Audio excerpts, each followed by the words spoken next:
naisip mo na rin ba ito, mga kaibigan? Bakit ang mga Pilipino marami ang nahahantong sa kamatayan at pumasok ka ng mga hospital, marami ang nako-confine ng malalang kondisyon. Actually nga, marami nga ang Pilipino na may cancer, marami ang Pilipino na may diabetes, marami ang Pilipino na may sakit sa kidney, dinadialysis, at iba pang mga uri ng karamdaman. Ganun na rin yung anxiety, depression, etc. na mga sakit.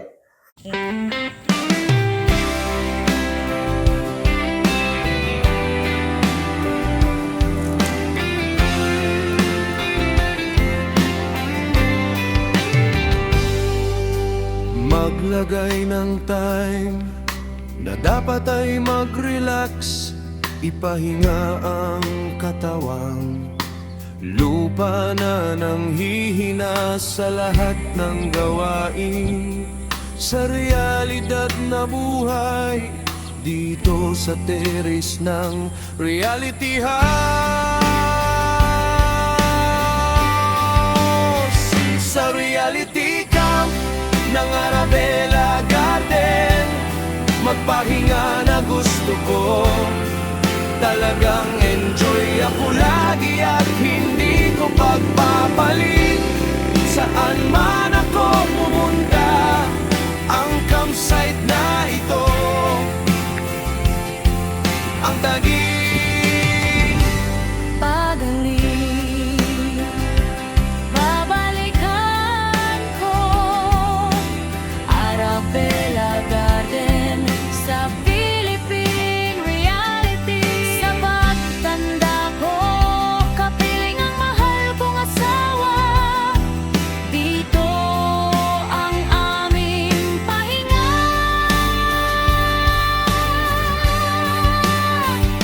sa teres ng Camp Reality, ang Arabella Garden at ang Philippine Reality ang aming kaagapay. Sa bawat hamon ng buhay, ang campsite na ito ang taging pabalik.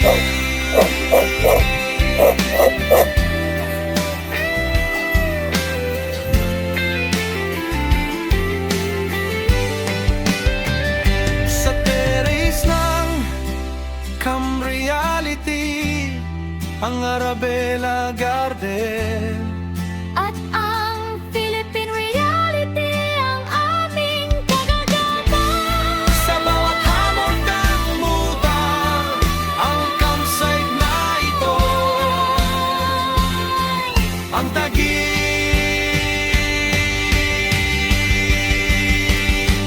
babalik.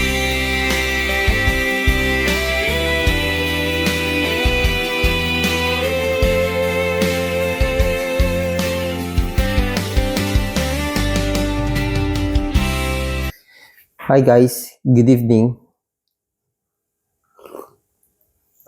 Shoutout po sa mga kaibigan ko na tulad ko na mahilig mag-tsa.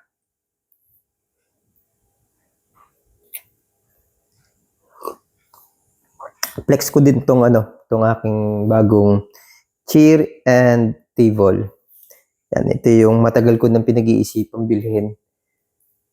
Magagamit ko ito sa pag-garden para yung pahingahan ko. Madami akong may mga naman ako table at saka chair na malalaki, mahirap bitbitin. Samantalang ito, napakadaling bitbitin. Ito yung isa. Yeah. Sample natin tong isa, mga kaibigan. O, di ba? Ano na siya? Chair na siya. Yan. Tiklop natin. Madaling tiklopin, oh. Okay. May lalagyan to eh. Ganyan din yung pang-camping ito mga kaibigan. Ayan. Gawa ako ng content. Siguro mauna itong video na ito. Kumpara doon sa mga dati kong video na nagawa na hindi ko pa na-edit.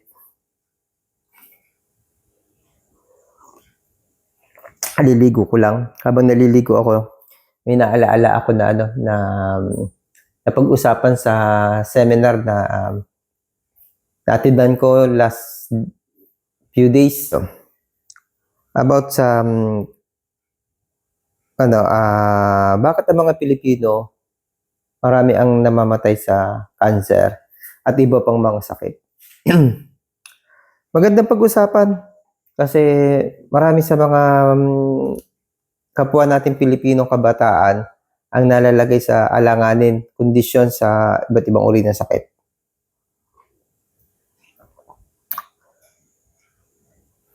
Bakit nga ba? Naisip mo na rin yan naisip mo na rin ba ito mga kaibigan? Bakit ang mga Pilipino marami ang nahahantong sa kamatayan at pumasok ka ng mga hospital, marami ang nako-confine ng malalang kondisyon. Actually nga, marami nga ang Pilipino na may cancer, marami ang Pilipino na may diabetes, marami ang Pilipino na may sakit sa kidney, dinadialysis, at iba pang mga uri ng karamdaman. Ganun na rin yung anxiety, depression, etc. na mga sakit. Marami din ng mga Pilipino na nauuwi sa mga alternative na medicine, kumakapit na lang sa mga sabi-sabi ng mga kapitbahay na pwedeng maging gamot, sa mga herbal medicine. Wala naman masama sa mga herbal medicine kahit naman sino sa atin gumagamit at nagiging sandalan natin yung mga ganyang uri ng gamot. Kahit ako mga kaibigan, naniniwala ako sa herbal medicine. Dangan nga lang, sabi ko nga sa mga dating video na ginawa ko, mga previous video, na ang herbal, hindi, para sa akin, kaklaruhin ko lang, linawin ko lang, baka madaming hindi maunawaan siya sabihin ko kung hindi ko ipapaliwanag. Para sa akin, hindi siya tunay na gamot. Ang herbal medicine, hindi siya nakaka-cure. Pero ang herbal medicine, para sa akin to may ibang function sa katawan natin.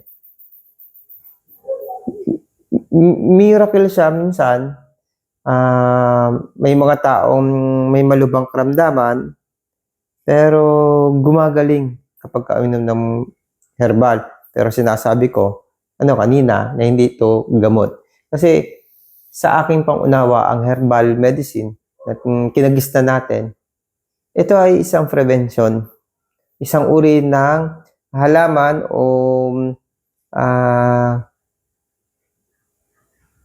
pampataas o pampalakas ng kalusugan. Kaya marami din ang gumagaling, pero hindi siya katulad ng medicine na kapag ininom mo, giginhawa agad. May posibilidad na guminhawa agad.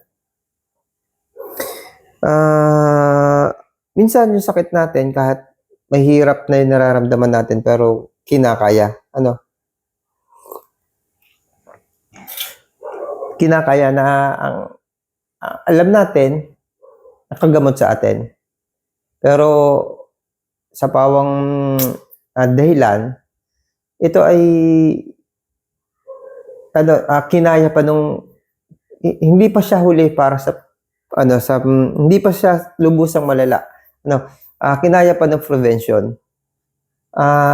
Mas maganda siguro na ugaliin natin na gamitin yung ganon. Kasi kapag sakit na, dahil nga sabi ko kanina, hindi siya cure, baka hindi kayanin. Ang pinakamaganda niyan, habang walang sakit, gawin na natin yun. Kasi nga, prevention. Yan. Balikan natin yung usapan na bakit maraming Pilipino ang nagkakasakit tulad ng cancer. Yun nga, sabi ko last few days, matanda ko ng seminar.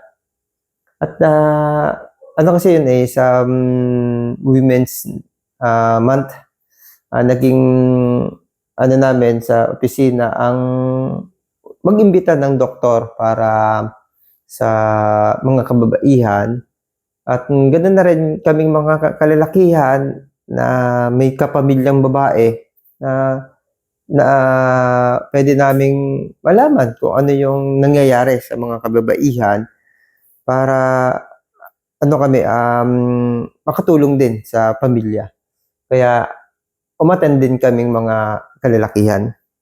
Napag-usapan doon yung tungkol sa cancer at iba pang mga karamdaman. Pero nakapokus talaga yung seminar sa breast at saka cervical cancer. Although cancer yung pinag-uusapan, kaya yung dialogue nauwi sa iba't ibang uri ng cancer. Yung pagpapalitan ng sa question and answer. Nasa kasi tayo, nasa third world country. Nasa mahirap na bansa tayo, kabilang tayo sa mga mahihirap na estado ng lipunan. Yun yung isa sa sa nakakalungkot.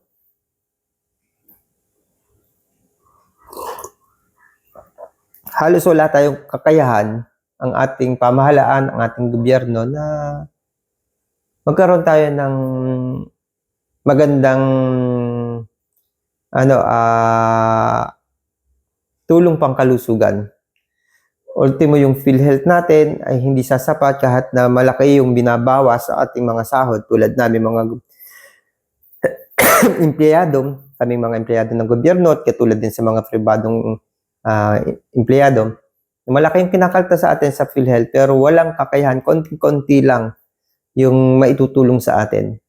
Masakit isipin, may ihahambing natin o may kukumpara natin sa ibang mga bansa na alam natin meron tayong mga kamag-anak na naninirahan sa ibang bansa na napapagkwentuhan itong ganitong usapin tungkol sa medical. Meron ako kamag-anak na matatanda na ayaw umuwi ng Pilipinas kasi doon maganda yung medical assistance libre. May mga bansa nga na kapag hindi ka nagpa annual check-up ba to o twice a year na check-up, minismo yon.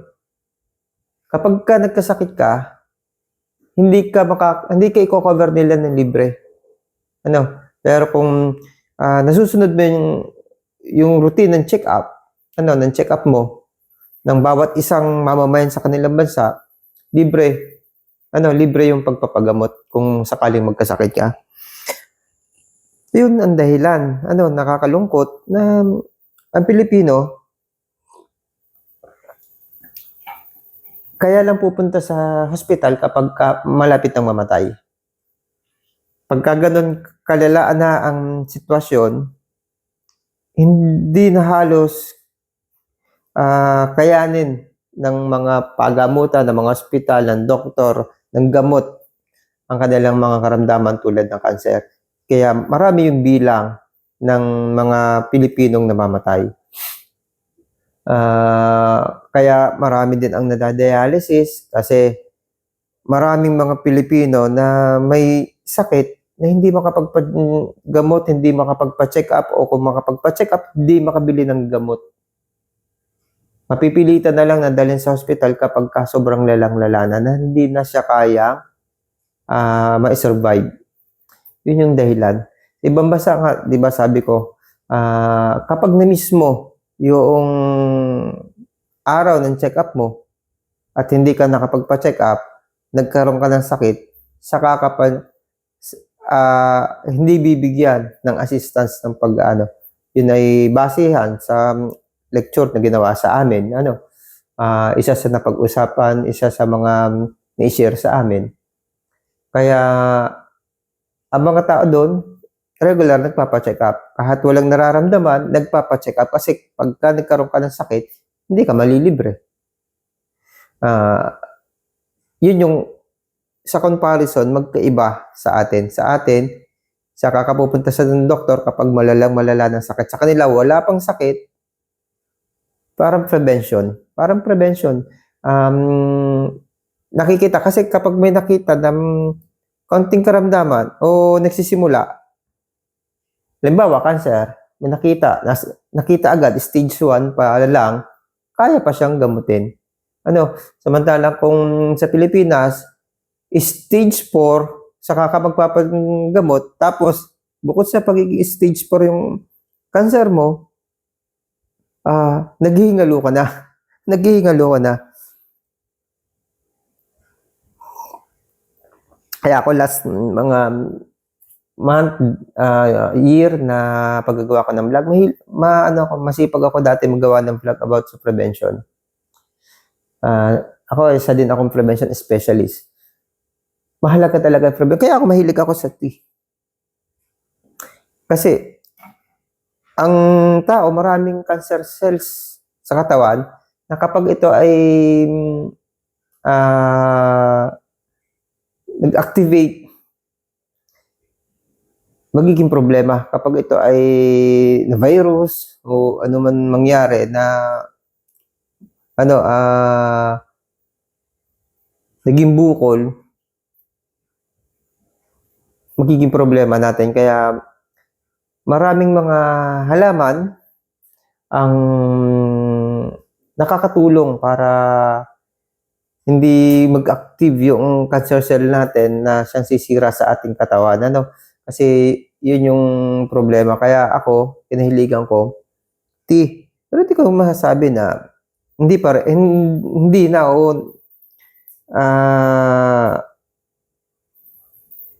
tawag dito, totally hindi ako tatamaan. Hindi ako tatamaan kahit nag-titi ako. Ang kagandahan lang, kahit pa paano, may sangga lang. Kasi ang cancer, hindi lang sa ginagawa natin nakukuha. Maraming faktor ang cancer kung paano nakukuha. Unang-una, sa pamilya. Kung may kamag-anak ka, first, second degree na may cancer, pwede mo mamana. Yung tito mo, yung lolo, lola mo, yung tatay, nanay mo, kapatid mo. Pwedeng, meron ka rin. Pangalawa, sa kinakain natin. Kinakain natin, pwedeng maapektuhan tayo ng cancer. Pangatlo, sa trabaho natin, super stress tayo. Pang-apat, tatay ko kasi cancer victim. Kinamatay niya dahil din sa cancer. Tito ko may ganun din. Tito ko, second degree. Ano ba yun? First, second, third degree para sa akin, tito ko. Hanggang fourth degree ata yun eh. Fourth degree hanggang fourth degree kung lola mo. Ngayon ko lang din nalaman yung degree. Kala ko yung malapit talaga sa iyo, kapatid mo, magulang mo, first degree, second degree, hindi pala. Kapag ako, tsaka yung kapatid ko, first degree, ako, yung tatay ko, first degree, ako, tito ko, second degree, tita ko, second degree, ako, lolo ko, third degree, yung pala yung Yung cancer na meron yung mga tito ko, pwede ko mamana yun. Malapit pa sa akin yun. nasa third degree pa lang. Kaya pwede akong magkaroon ng ganun. Kahit na, ang kagandahan lang, kahit pa paano, sa prevention, may panlaban, may protection. Pero yung protection minsan, nakakalusot din. Halimbawa nga, gera, naka-bulletproof ka. Tinira ka ng, halimbawa, 45, 38, yung mga pistol, protektado ka. Hindi lulusot yung bala. Paano kung ang tumira sa iyo, yung mahahabang baril, assault rifle, shoot, tagos. Tagos. Ganun din yun. Kung yung virus na tumitira sa atin, hindi niya kaya yung protection na binibigay ng mga halaman, tulad nitong halaman, na nagbibigay protection sa atin, swerte tayo. Pero kung ang titira sa atin ni mas malalakas na virus, malas tayo. Pero at least, ang kagandahan, nagprotekta tayo. May ginawa tayo sa sarili natin. Binawasan natin yung stress natin. Yun. Katulad nun, sa tatay ko, namatay siya sa cancer, pero sa sa kanya, sa chemical, tulad nung usapan namin, sa question and answer do sa seminar, kasi namamana nga daw yung cancer. Sabi ko, nung namatay yung tatay ko, cancer yung sakit na meron siya, pero habang ginagamot siya sa Chinese General Hospital sa Manila, kasama ko at yung oncology niya, nakakausap ko, hindi naman siya namamana. At yun nga, sabi ng doktora na kausap ko, hindi nga daw. MM pala ang tawag doon sa sakit na yun, sa cancer na yun, MM pala ang tawag nila doon. Multiple myeloma, plasmacytoma. Yun yung naging na nakukuha sa chemical. Sa mga farm kasi, at saka sa ibang uri ng trabaho minsan, nagiging prone sa chemical, hazardous siya. Yun, dating nagbabangka ang tatay ko, tapos nung binata siya, tapos nung nag-asawa siya, naging magsasaka siya, tapos meron kaming maliit na gilingan, nagpapangsyon siya, bago pa siya nagkaroon ng mga tauhan, siya muna ang gumagawa nun. Front siya sa mga chemical, sa fertilizer, pesticide, insecticide, mga ganon. Tapos yung mga crude oil, dati manumano yung pagsasali ng crudo, yung hose, hinihigop bago lalagay doon sa tangke, ganon. Ganon din sa bangka, ganon din yung proseso ng pagsasali ng mga chemical na ganon. Siguro doon niya nakuha. Yun. Yun nga, may mga cancer cell na nabubuhay ayon sa iba't ibang dahilan. Merong namamana, merong dahil sa sobrang stress, merong sa pagkain, sa sobrang pagkain ng mga makabagong pagkain natin, lifestyle natin, meron sa chemical na lalanghap natin, yung mga military, yung mga pwede din maging katulad ng sa tatay ko, pwede kang front na front sila sa pagpapuputok kasi pulbura. Yung kalimitan sa mga military na nagkakaroon. Ayun. Yun yung dahilan kung bakit ang Pilipino maraming namamatay sa iba't ibang uri ng sakit tulad ng cancer, tulad ng kidney problem. Yun yung masaklap na pangyayari sa Pilipino. Ang isa pa, additional, lifestyle natin.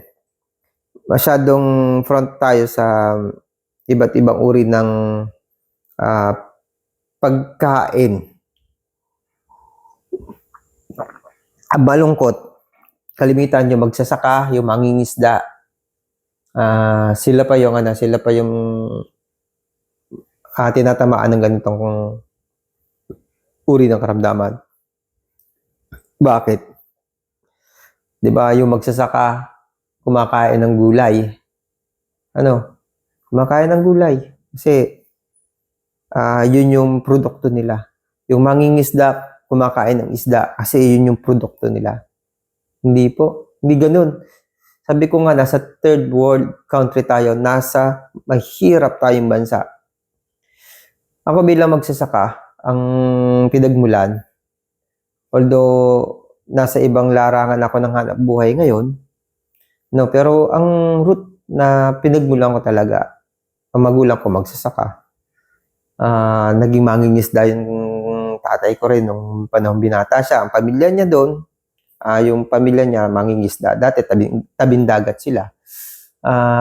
Nakita ko. Kasi pumupunta ako sa lugar ng tatay ko. Kung saan siya nagsimula, kung saan siya pinanganak.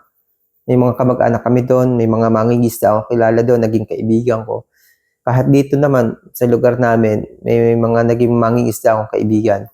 Kahit malayo kami sa isdaan, saka sa line ng trabaho ko, nakakaabot ako ng community na mga mangingisda para mag-lecture about sa trabaho ko.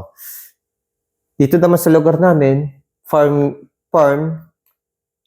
nakikita ko yung mga kaibigan ko, yung mga kamag-anak ko. Nakikita ko yung proseso ng pamumuhay.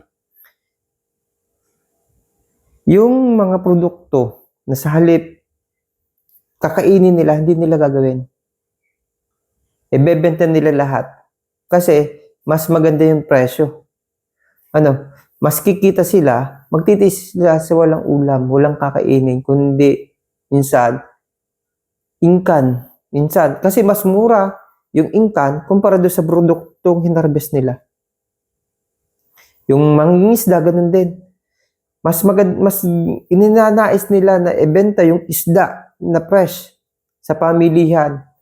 Pagbalik nila, ang dala nila ingkan. Kasi mas mura yung ingkan kumpara doon sa ibinenta nila. Yun po ang nangyayari sa mga kababayan natin, mga kaibigan natin dito sa Pilipinas. Yung magsasaka, lahat ng sinaka, gulay man yan, palay man yan, prutas man yan, ibebenta lahat, totally 100%, bebenta sa pamilihan. Pagbalik niya, saka naman siya bibili nung pangkain nila. Hindi yung kanyang hinarvest. Yung mangingisda, ganun. Lahat din dadalhin sa sa halip na iuulam niya yung isda, titira siya ng pangulam, hindi. Kasi mas gugustuhin nilang ibenta ng lahat para maging pera. Bibili na lang sila nung budget na pwede sa kanila. Napapahamak yung kalusugan. Malungkot. Nakakalungkot. Kailan kaya tayo aahon?